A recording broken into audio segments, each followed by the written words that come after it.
Nggak ada deal lah, terserah mau jam berapa juga, oke lah. Standar gaji? Kolaka ini cukup apa ya, bisa dibilang sangat berpotensi lah. Bentuk dukungan dari Bang BT ini apa nih?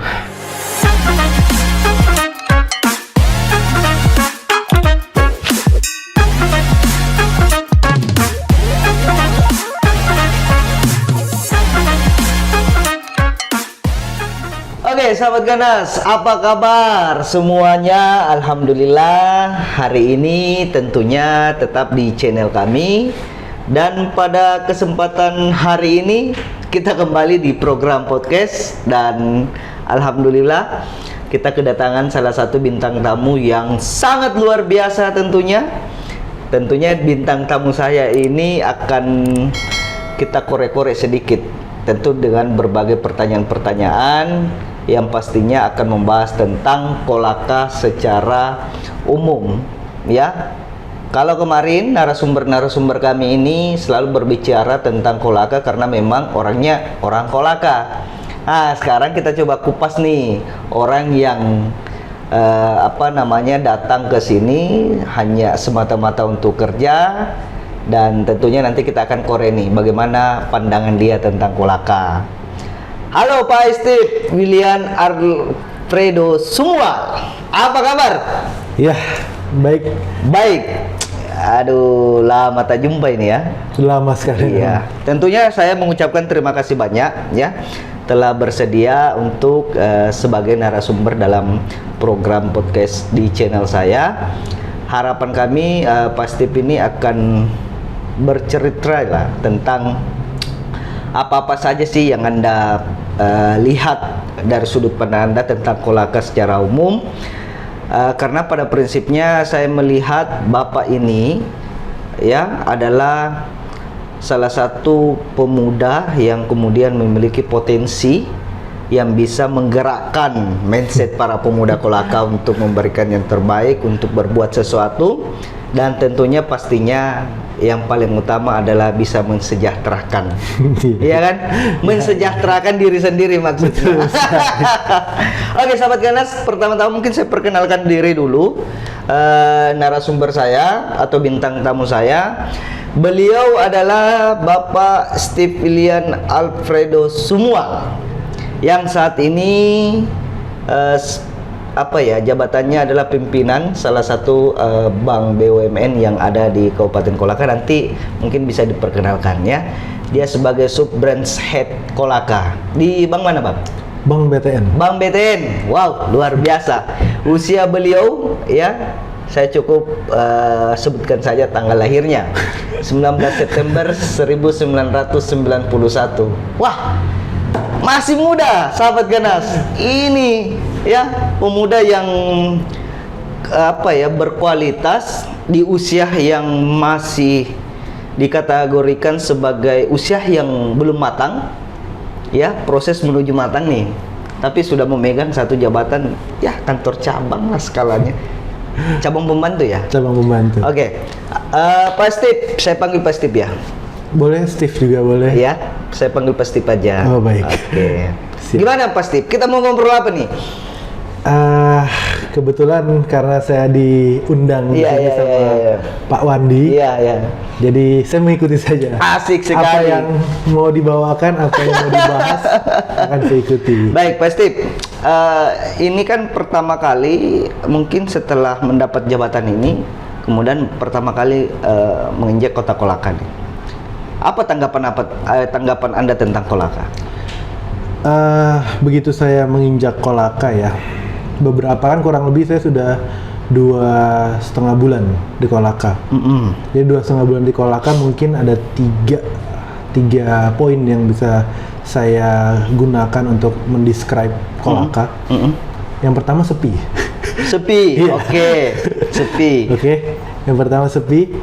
Yang kedua, sebelumnya saya jelaskan dulu. Saya bilang sepi karena sebelumnya saya kan dari bertugas kurang lebih 4 tahun itu di daerah Jawa Barat. Iya. Di Kota Bekasi. Pantas saja bilang sepi. Jadi ada dasarnya saya mengatakan itu sepi. Kemudian pindah ke tempat ini dengan populasi jumlah penduduk dari kepadatan penduduknya cukup perbedaannya cukup signifikan. Iya, pasti. Kemudian yang kedua, baik. Baik. Kenapa saya bilang baik? Karena memang orang-orangnya ini pembawaannya memang cukup ramah dan juga berbaur. Iya, Tidak mengkotak-kotakan diri, karena kan sebelumnya pun karena saya ada perbandingan dengan ibu kota, di mana di dalam ibu kota ini ada banyak culture, ada banyak pendatang, sehingga semakin tinggi mulai dari ego masing-masing orang itu berbeda dibandingkan dengan tempat katakanlah ini di sebuah kabupaten. Jadi itu masih hal-hal tersebut yang saya jumpai di Jakarta masih sangat minim saya jumpai di tempat ini. Kemudian yang ketiga adalah saya bilang indah. Indah. Iya, iyalah. Pemandangannya. Indah lah. Kolaka itu pastilah sangat luar biasa keindahannya, mulai dari pantainya, ya kan, apalagi kalau bicara tentang masyarakatnya, ya iyalah Kolaka gitu loh.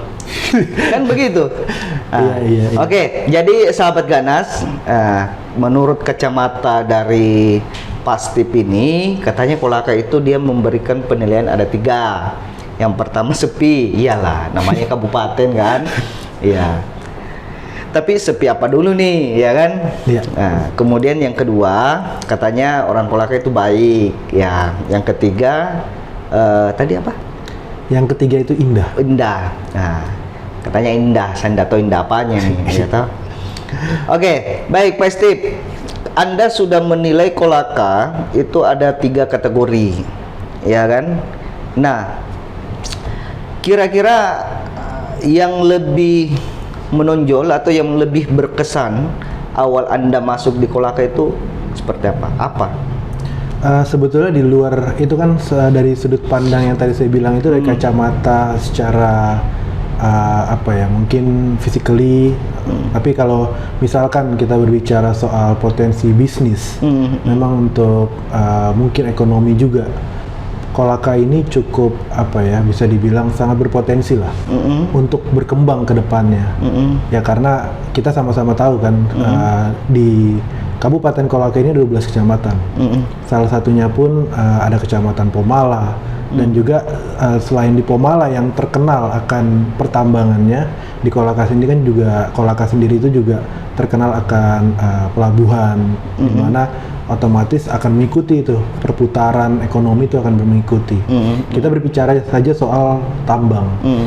Tambang ada satu instansi yang bergerak dari beberapa puluh tahun lalu sampai dengan saat ini dia juga masih aktif melakukan penambangan.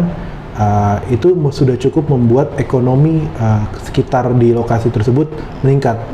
Apalagi digadang-gadang akan ada beberapa instansi, mungkin ada satu instansi besar yang akan masuk lagi ke dalam situ. Dan dari sisi luas hektaran atau luas wilayah yang akan ditambangnya pun jauh lebih besar, beberapa kali lipat dari yang sebelumnya. Otomatis bisa dibayangkan akan seperti apa ini Kecamatan Pomala ke depannya, di mana kecamatan ini kan satu di dalam Kabupaten Kolaka. Kita katakanlah satu pabrik, ketika ada pabrik, ada 3.000 atau 6.000 pekerja. Akan ada pasti ke depannya 6.000 pasangan dari setiap para pekerja ini. Pasti mereka akan butuh makan, mereka akan butuh rumah, mereka akan butuh pakaian. Otomatis kebutuhan kebutuhan primer ketiga ini nih akan sangat dibutuhkan nantinya di wilayah tersebut dengan jumlah yang cukup besar. Bukan cuman kita berbicara soal butuh makanan nih untuk 5 orang, 10 orang. Enggak nih. Ini kita baru berbicara untuk pekerjanya saya 6.000 katakanlah. Belum lagi pasangannya nanti. Makanya ketika nanti akan butuh banyak, ketika akan banyak nanti permintaan, pasti kan akan ada supply, akan mengikuti nanti supply-nya juga akan terjadi, ada terbuka peluang-peluang. Otomatis contoh untuk wirausaha, ketika ada banyak orang membutuhkan makan, akan ada potensi untuk membuka rumah makan. Ketika banyak yang membutuhkan pakaian, akan ada muncul potensi peluang bisnis membuka toko pakaian. Jadi bisa dibayangkan ketika ada jumlah besar karyawan yang masuk ke dalam wilayah ini, akan seperti apa nanti potensi bisnis ke depannya. Belum lagi rumah, itu nanti kita akan bahas lagi lebih dalam terkait perumahan. Iya, betul. Tapi saya heran ini Bang, tadi bilang di Kolaka baru 2,5 bulan ya, kurang lebih ya. tapi sudah hafal jumlah kecamatan. Saya saja belum loh. Saya baru tahu lagi nih 12 kecamatan ya ternyata. Biasanya. Waduh, luar biasa Bang ini. Oke, Bang, sebelum kita gali lagi terkait dengan potensi yang ada di Kolaka, sangat luar biasa tadi penjelasannya, ya kan? Ternyata Abang melihat dari segi aspek ekonominya bahwa memang Kolaka itu sangat memiliki potensial. Betul, dalam hal perkembangan perputaran ekonomi yang ada di masyarakat, ya kan? Dan tentunya ya emang juga sih ya, kalau kita itu bicara tentang Kolaka itu apa sih yang tidak ada, ya kan? Inilah bagian dari Kolaka itu diciptakan oleh Allah itu atau Tuhan itu memang surga dunia ya, bisa kita kategorikan seperti itu, karena ya dari segi SDM-nya, SDA-nya itu sangat luar biasa. Tinggal mungkin nanti SDM-nya ini yang kemudian harus betul-betul memiliki atau mengeluarkan kebijakan dalam rangka untuk bagaimana meningkatkan kesejahteraan rakyat seperti itu, khususnya masyarakat Kabupaten Kolaka. Baik Pak Steve, Anda ini kan masih usianya ini masih dini untuk memimpin satu skala kantor cabang pembantu lah, ya kan? Nah, mungkin bisa dijelaskan terlebih dahulu nih, ya kan, tahapannya, kemudian bisa menjadi pimpinan salah satu bank BUMN yang ada di Kabupaten Kolaka. Coba Mas Steve, supaya sahabat Ganas ini bisa tahu ini. Mungkin sebelum cerita terkait sejarah kronologinya mungkin ya, pengalaman background beberapa tahun ini, mungkin saya jelaskan dulu BTN itu apa sih. Iya. Karena kan orang-orang yang mungkin viewers promosi sahabat Ganas. Kayaknya boleh promosi. Oke, silakan. Disebutnya sobat Ganas. Iya, sahabat Ganas. Sahabat Ganas. Iya. Jadi mungkin sahabat Ganas perlu tahu kan. Iya. Sebetulnya ini ngomongin BTN, ngomongin BUMN, apa sih sebetulnya BTN? Jadi BTN itu sebelumnya ada singkatannya itu adalah Bank Tabungan Negara. Iya. Tapi orang-orang biasanya tahu itu bank perumahan. Bank perumahan. Cukup menarik kan. Nah, jadi tentunya selain bank ini bisa menyalurkan kredit untuk pemilikan rumah yang biasa orang kenal dengan KPR, kita juga memiliki produk-produk tabungan lah pada umumnya. Nah, kembali lagi ke pertanyaan Pak Wandi tadi. Iya. Jadi sebelumnya itu kan saya 2 tahun di Cibubur. Cibubur itu sebagai analis kredit untuk komersial. Dalam hal mungkin kita sebutnya kredit produktif. Iya. Jadi kredit produktif ini kita memberikan kredit untuk pengusaha mengupayakan atau mengusahakan uang yang kita berikan ini untuk menjadi uang lagi. Di mana nanti hasil usahanya itu dipakai dikembalikan ke bank untuk pengembalian kredit untuk kita potong pokok kreditnya. Nah, 2 tahun saya di situ, kemudian saya ditugaskan berpindah lagi ke Bekasi. Dari Cibubur ke Bekasi, di situ saya di kantor wilayah memegang posisi analis restrukturisasi kredit. Jadi di sini saya berperan sebagai menganalisa lah kelayakan dari sebuah permohonan bagi para developer khususnya yang butuh keringanan. Nah, jadi bisa dibilang cukup ya, mungkin puji Tuhan itu yang membekali saya bisa sampai ke sekarang ini, salah satunya karena 2 tahun sebelumnya saya berbicara mengenai analisa kredit baru, orang-orang yang mau mengajukan meminta bantuan kredit, saya analisa, dan setelah itu 2 tahun kemudian tentang restrukturisasi kredit, di mana itu sudah kredit-kredit yang mulai bermasalah. Jadi bisa dibilang itu satu paket yang saya dapat. Nah, kemudian 4 bulan yang lalu ya, di bulan Agustus 2021 saya dipromosi, ditugaskan di kantor cabang Kendari. Di situ menjadi kepala kredit komersial dan dana lembaga. 1 bulan saya kurang lebih 1,5 bulan di situ saya menjabat di situ, saya diberikan tanggung jawab lagi untuk memegang kantor cabang pembantu Kolaka. Nah, mungkin yang saya bisa bagikan buat sahabat Ganas sekalian ya, kenapa salah satu yang menurut saya kenapa bisa sampai ada di titik ini adalah, dan itu masih saya lakukan sampai dengan saat ini, adalah ketika kita diberikan sebuah tanggung jawab, mungkin tanggung jawab itu di luar dari tanggung jawab kita umumnya lah ya, khusus spesifiknya job desk kita bilang, di luar dari job desk kita ada tanggung jawab lain nih, kita diberikan pekerjaan lain itu kita ambil, jangan kita tolak, karena kita nggak akan tahu dengan kita mengambil itu rupanya bisa berdampak nanti ke masa depan kita. Dan juga itu yang pertama. Yang kedua, intinya jangan sia-siakan waktu 5 menit pun itu juga. Karena 5 menit yang kita lakukan itu mungkin bisa berpengaruh nanti ke depannya kita jadi seperti apa. Contoh, ketika bos kita lewat 5 menit, dia cuma lewat sekilas, mungkin 1-2 menit dia lewat, kita lagi santai-santai. Itu rupanya bisa mempengaruhi ke karir kita belakangnya. Bagaimana penilaian dia kepada kita. Betul. Itu yang contoh negatifnya. Tapi contoh positifnya, rupanya ketika kita lagi kita gunakan waktu kita dengan sebaik-baiknya, bahkan mungkin sudah di luar jam kerja kita tetap ada hal-hal yang perlu kita selesaikan, kita tetap bekerja. Dari cuma 1-2 menit atasan kita melihat, itu rupanya bisa berdampak ke karir kita nantinya. Right. Luar biasa sahabat Ganas. Jadi setelah beliau menceritakan awal karirnya sehingga sampai pada posisi sub-brand head Kolaka, ada beberapa poin yang beliau titipkan kepada sahabat Ganas sekalian, khususnya para pemuda-pemuda yang saat ini sedang berkarir, ya kan, entah sebagai apapun itu. Paling tidak poin yang pertama itu Anda harus disiplin, ya kan, disiplin waktu, disiplin kerja dan sebagainya. Kemudian jangan pernah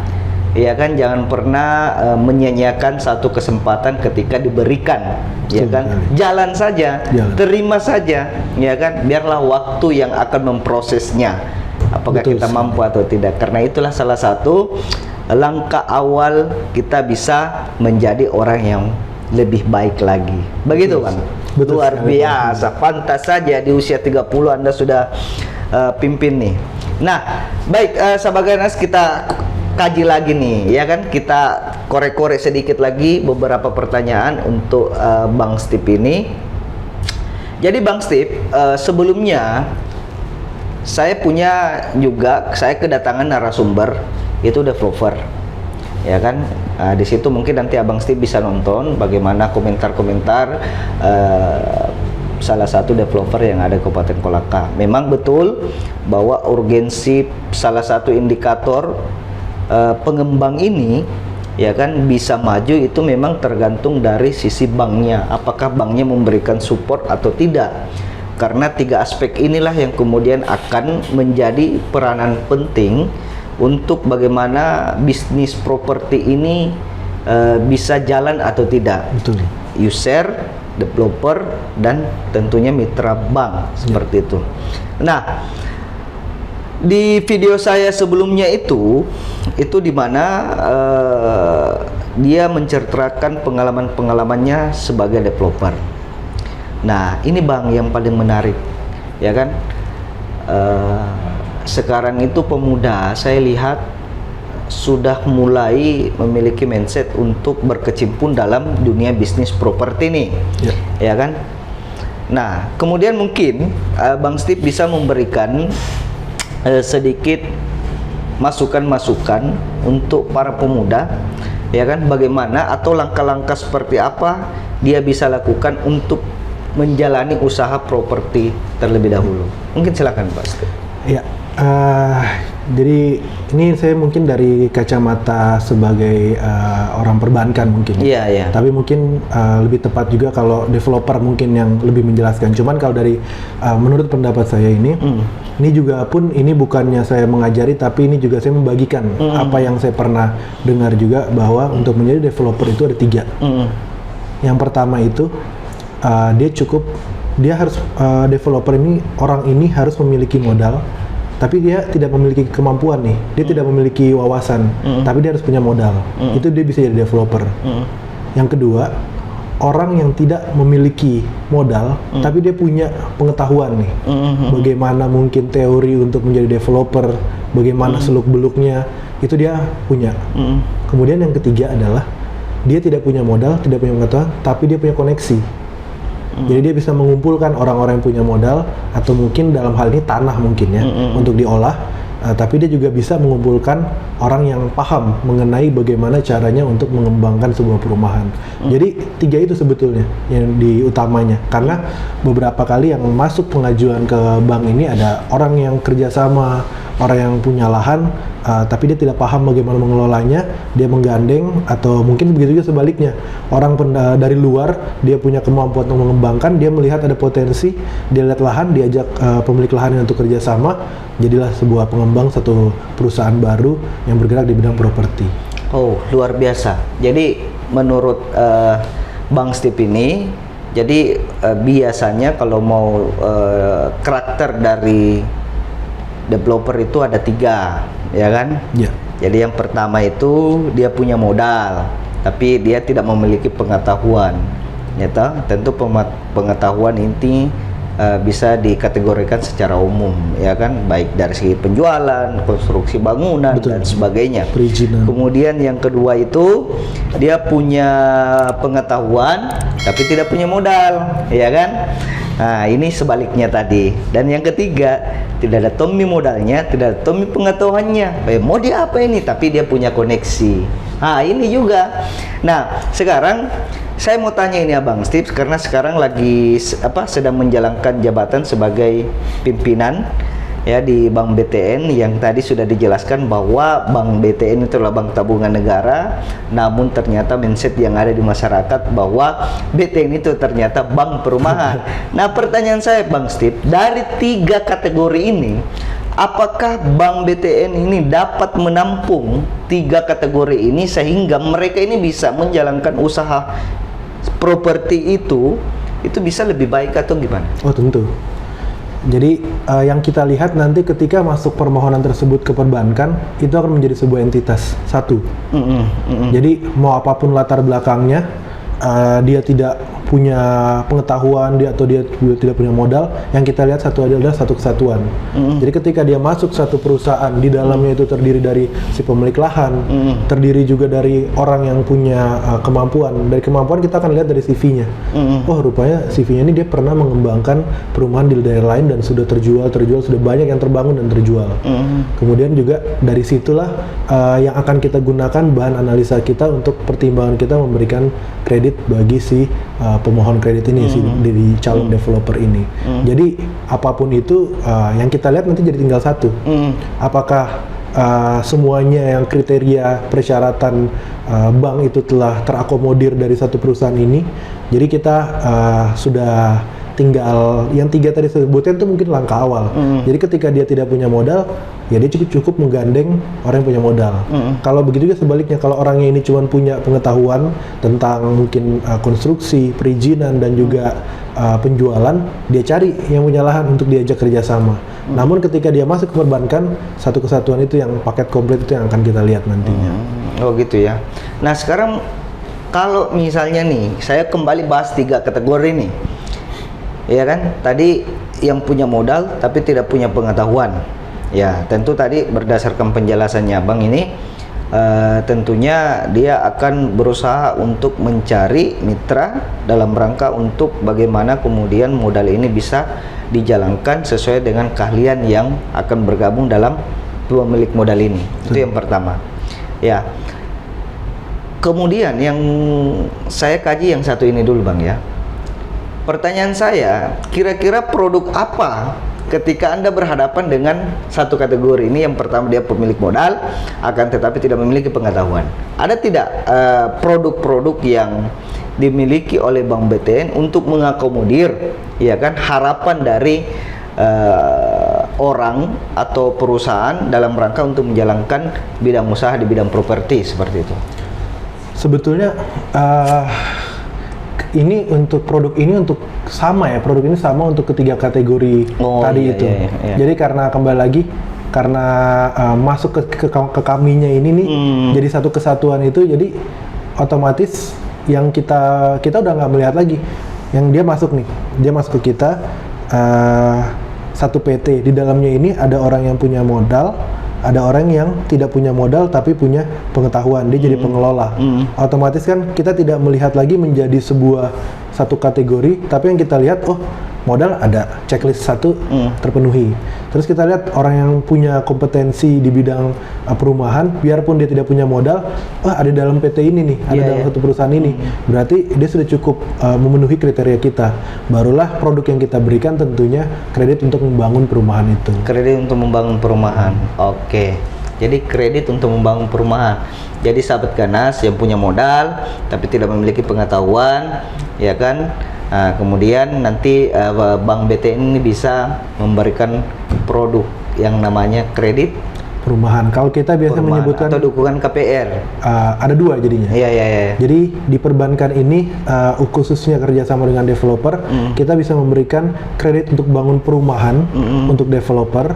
Kemudian kita bisa juga memberikan dukungan KPR, di mana produk ini untuk user-user atau calon debitur atau user-user dari si developer ini untuk memiliki perumahan. Jadi bisa dua kerjasama yang bisa kita jalani. Kita berikan lah, yang kita bisa tawarkan untuk baik itu developer, baik itu untuk user. Oke. Nah, sekarang begini Bang. Saya nih ya kan mau berusaha dalam dunia properti, tapi saya tidak punya modal, ya kan. Kemudian saya tidak punya pengetahuan, ya kan. Tapi semangat saya ini mau jadi developer itu sangat tinggi. Oke. Ya kan. Gimana dong solusinya itu Bang? Karena biasanya pemuda seperti itu. Iya. Iya kan. Jadi yang ada hanya ada yang dalam pikirannya dia saja. Memang semangat itu memang satu hal yang memang paling diperlukan lah semua.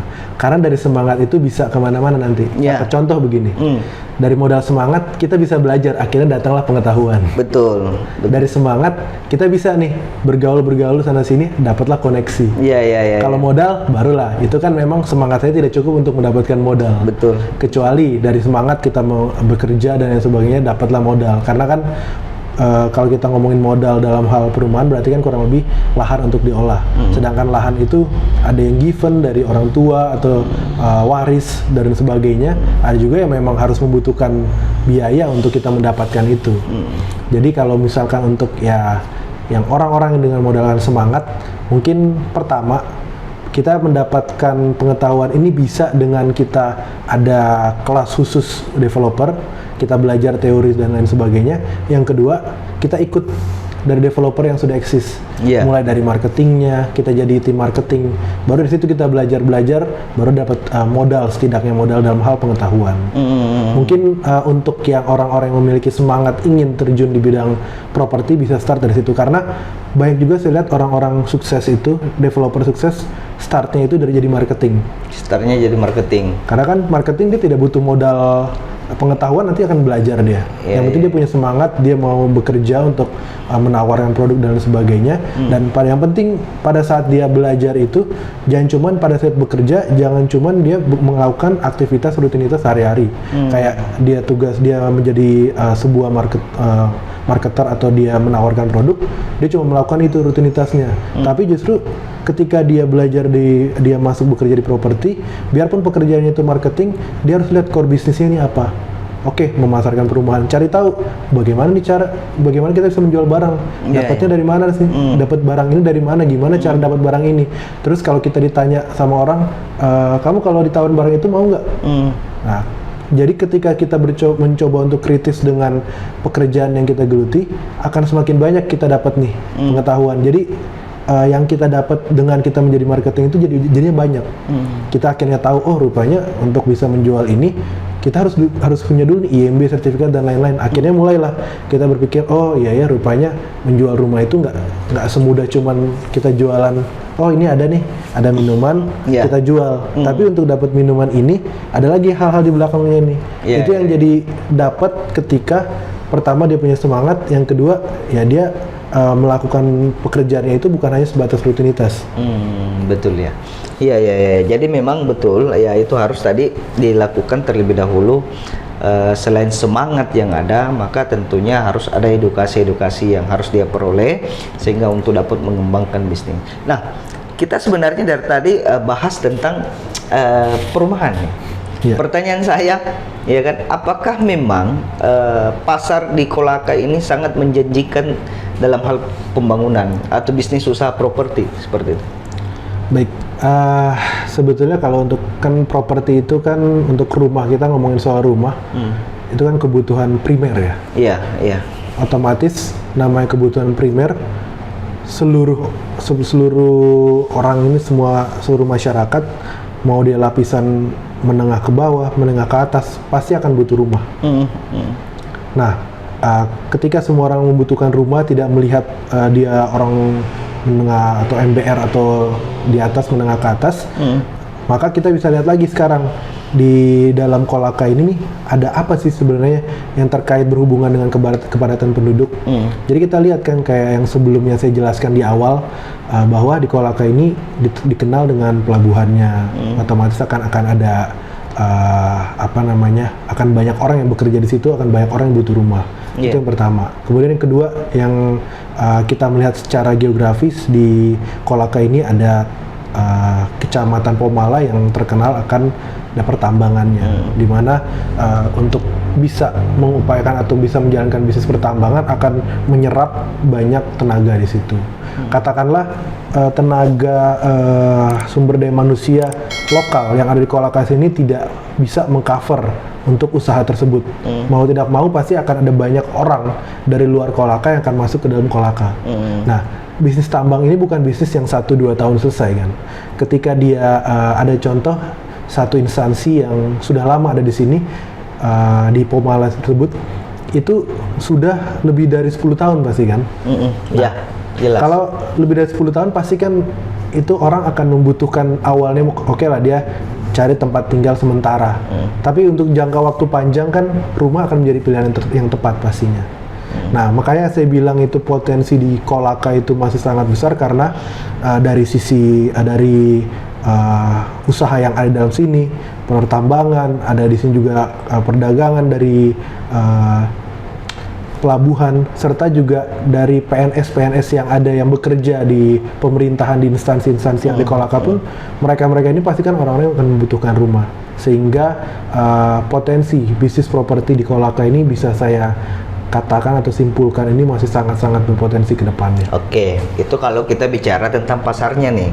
Sekarang nih, ya, salah satu bisnis properti itu bisa dikatakan berhasil, ya kan, tentu harus ada dukungan dari pihak banknya. Nah, bentuk dukungan dari Bank BTN ini apa nih? Ya kan, supaya sahabat Ganas ini, ya kan, bisa mencoba menggunakan media, salah satunya Bank BTN, ya kan, produknya produk apa saja untuk mengakomodir masyarakat Kabupaten Kolaka sehingga dia memperoleh rumah nih, seperti itu. Coba.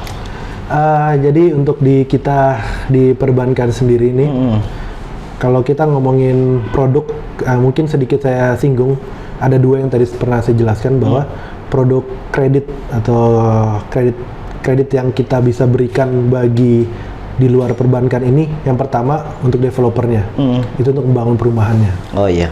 Siap.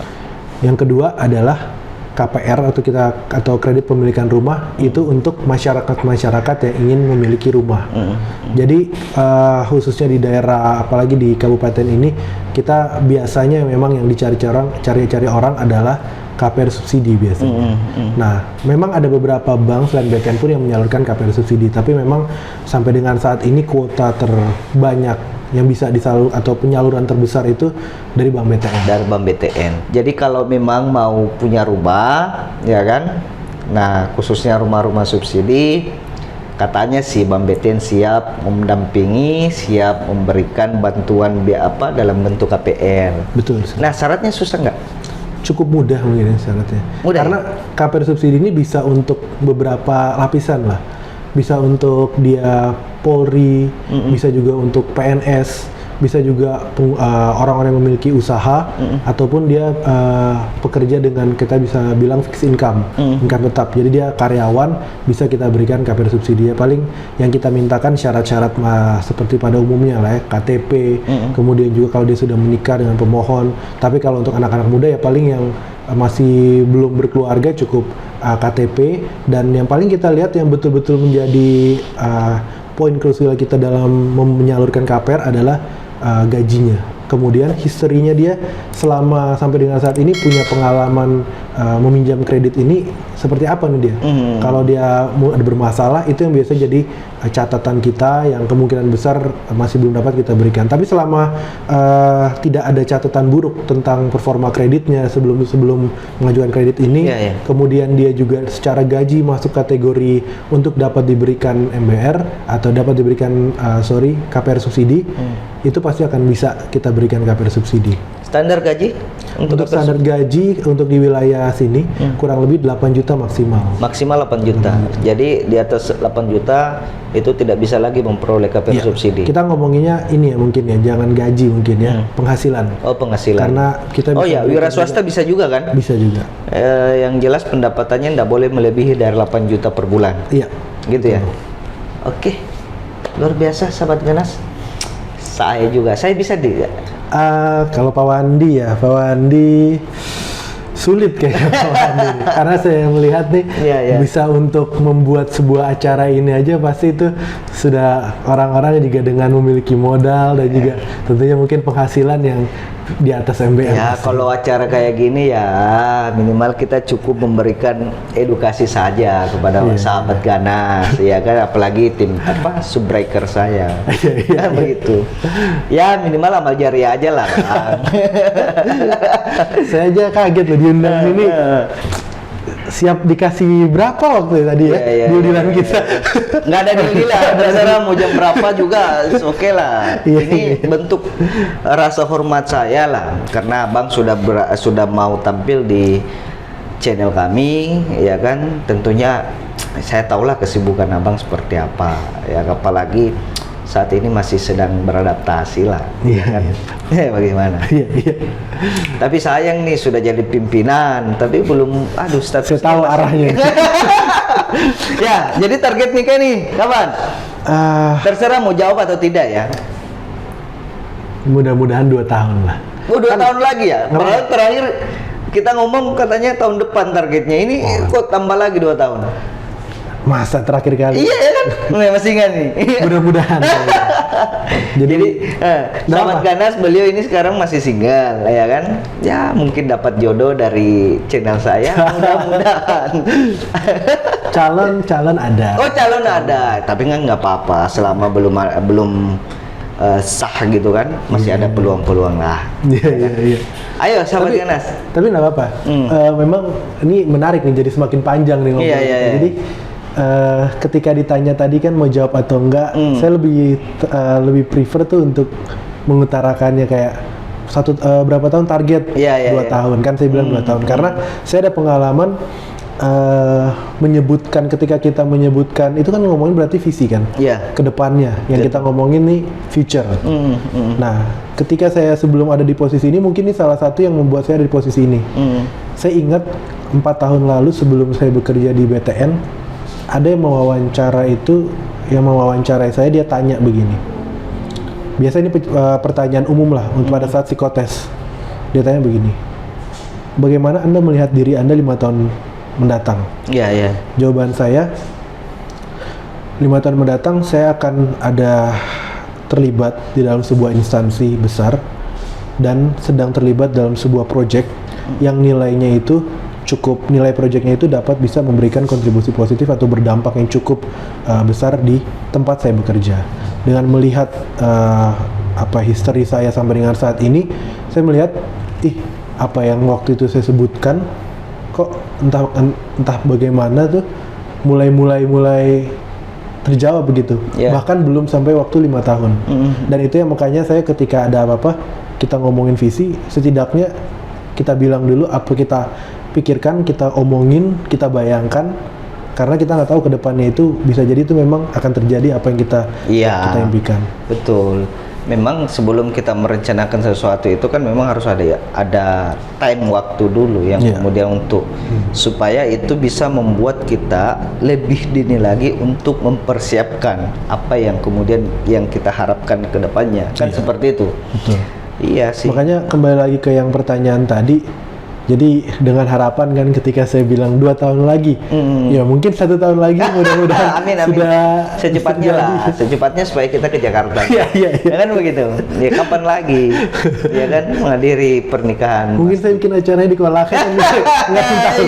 Bisa. Mudah-mudahan. Ayo sahabat Ganas. Mungkin bisa ya, disebutkan nomor kontaknya 081. Oke, sebagai penutup mungkin Bang, bisa mungkin diberikan satu pesan kepada masyarakat Kabupaten Kolaka, ya kan, terutama bagi pengembang, ya kan. Kemudian yang kedua masyarakat terkait dengan ya visi dan misi dari Bank BTN itu sendiri. Ya. Oke, silakan Bang. Mungkin saya bagi 2 pesan ya. Iya. Yang untuk pengembang terpisah dengan yang untuk masyarakat. Kalau Iya. untuk pengembang, ya paling pesan saya agar tetap dapat fokus di usahanya. Iya.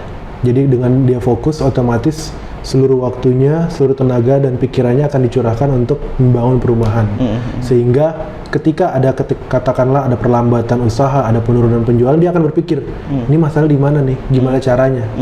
Nah itu yang kita butuhkan, pengembang-pengembang dengan semangat seperti itu. Iya. Sehingga dia akan aktif juga nih, tanya, diskusi dengan kita, ada ini gimana sih caranya nih. Karena kita perbankan pun kita nggak mau, saya juga pribadi nggak mau cuman kita sebatas memberikan fasilitas kredit dan lain sebagainya, tapi kita pengen menjadi mitra sebetulnya. Mitra ini ya kita sama-sama gimana caranya kita pikirkan supaya usahanya ini bisa berjalan, karena ketika usahanya berjalan dan semakin melesat, kitanya pun akan terbawa. Betul. Jadi itu yang pertama mungkin ya untuk pengembang. Kalau untuk masyarakat, khususnya karena kita bergerak di bidang perumahan, apalagi kepada para milenial, Iya. segeralah pikirkan bagaimana caranya untuk memiliki rumah. Iya. Dari kita memiliki visi atau memiliki masa depan atau tujuan memiliki rumah, kita akan mulai berusaha nih. Mulai dari, otomatis untuk memiliki rumah harus butuh uang. Untuk mendapatkan uang, kita harus bekerja. Untuk bekerja, kita harus belajar dulu nih supaya kita bisa bekerja. Dari situlah akan sampai ke tujuannya dia untuk memiliki rumah. Mungkin itu pesan untuk milenial di Kolaka. Calon pengembang untuk milenial apa? Calon pengembang untuk milenial, untuk pesannya ya. Iya. Mungkin kalau untuk calon pengembang milenial ini, perbanyak pengetahuan atau perbanyak belajar dari para senior-seniornya, karena di sini nih ada yang namanya asosiasi pengembang, di mana di situ antara pengembang bisa saling bertukar informasi, bisa sharing, bisa saling mengajarkan. Jadi pesan saya, perbanyak jaringan, perbanyak juga pengetahuan, baru nanti sama-sama cari modal, kembangkan usaha, pasti akan kedepannya itu akan modal itu paling mungkin di awal. Tapi ketika usaha sudah berjalan, itu bahkan mungkin si direksi bisa bergerak sendiri, komisaris bisa bergerak sendiri. Tapi yang penting dari awal kita harus punya semangat, sama yang pasti gimana caranya kita harus mendapatkan pengetahuan atau modal pengetahuan, ilmu lah, ilmu untuk menjadi pengembang. Yang jelasnya sahabat Ganas, sahabat milenia, ya tentunya bagi pemula ya banyak belajar aja. Kalau pihak banknya ini akan memberikan support lah, ya kan, pasti ya. Pasti. Apalagi Karena, kalau Kolaka. Betul. Ya kan?